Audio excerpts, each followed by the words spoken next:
Corona एक बार फिर से लोगों को डराने लगा है। एक्सपर्ट्स ने अब एक ऐसी बात कोविड को लेकर कह दी है जिससे चिंता बढ़ गई है। दरअसल एक्सपर्ट्स ने इस नए वेरिएंट को लेकर ये कहा है कि मौजूदा वैक्सीन इस पर बेअसर है। इससे जुड़ी अन्य जानकारियां भी आपको दूंगी। कोविड की चौथी लहर कितने दिन तक चल सकती है ये भी आपको इस वीडियो में बताऊंगी। अगर कोरोना की चौथी लहर आती है तो कितने दिन तक ये लहर चलेगी वो भी इस वीडियो में मैं आपको बताने जा रही हूं। दरअसल देश में कोरोना वायरस के मामले तेजी से बढ़ रहे हैं। आज एक्टिव केसों की संख्या 1326 पर पहुंच गई है। मौत की संख्या 14 हो गई है। इनमें सबसे ज्यादा मौत अब तक महाराष्ट्र में हुई है। लेकिन इन सब के बीच चिंता की बात यह है कि एक्सपर्ट्स ने यह दावा किया है कि जिन लोगों ने वैक्सीनेशन करवाया था उन्हें भी अब सावधानी बरतने की जरूरत है। इसकी वजह यह है कि वैक्सीनेशन नए वेरिएंट पर बेअसर साबित हो सकती है और इसे आप बेअसर साबित होने से नहीं रोक सकते। हालांकि वैक्सीनेशन की इम्यूनिटी अभी भी पूरी तरह से कमजोर नहीं हुई है।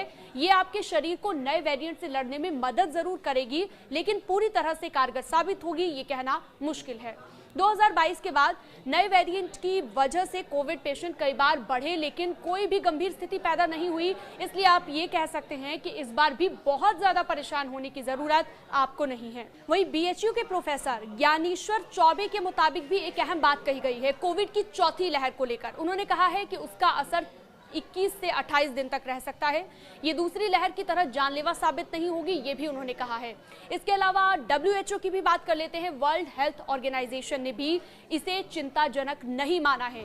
हालांकि निगरानी में रखे गए वेरिएंट के रूप में कैटेगराइज्ड इसे किया गया है। चीन सहित एशिया के दूसरे देशों में कोविड के बढ़ते मामलों में यही वेरिएंट दिख रहा है। इससे जुड़े अन्य अपडेट्स के लिए आप हमारे डिजिटल प्लेटफॉर्म पर जुड़ सकते हैं। न्यूज़ 18 को सब्सक्राइब करना बिल्कुल ना भूलिएगा। इसके और भी सब वेरिएंट्स जो है वो निकले हैं।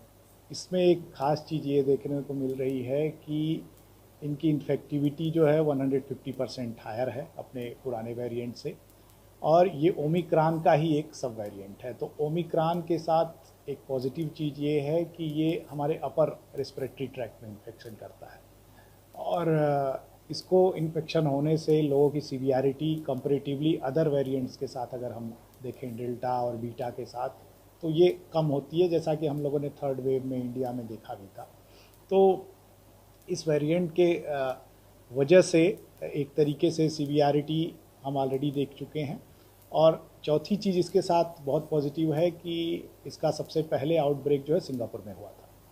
सिंगापुर की लगातार जो मॉनिटरिंग कर रहे हैं हम लोग, उसमें ये देख रहे हैं कि केसेस जो है वो लगभग इस वीक या नेक्स्ट वीक तक अपने पीक पे पहुंच जाएंगे और उसके बाद फिर ये ड्रॉप करने लगेगा।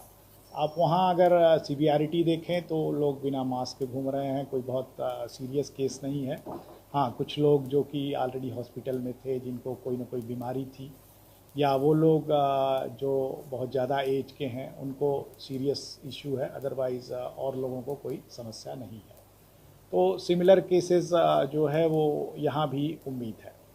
अब भारत में जो अभी तक सीक्वेंसिंग हुई है उसमें JN1 जो है वो लगभग 53% सैंपल्स में पाया गया है। और ये JN1 अगर हम कंपेयर करें वुहान वेरिएंट से जो सबसे पहले आया था, तो 140 से 150 म्यूटेशन डिफ़र कर रहा है। लेकिन जो पहला वेरिएंट था, जो अब का वेरिएंट है, उसमें अंतर ये है कि एंटीबॉडी का लेवल जो किसी पर्सन के अंदर है, या तो इन्फेक्शन होने से या तो उसको वैक्सीन लगने से, वो समय के साथ घटती है, क्योंकि एक समय के बाद एंटीबॉडी हमारे शरीर में नहीं रहती है।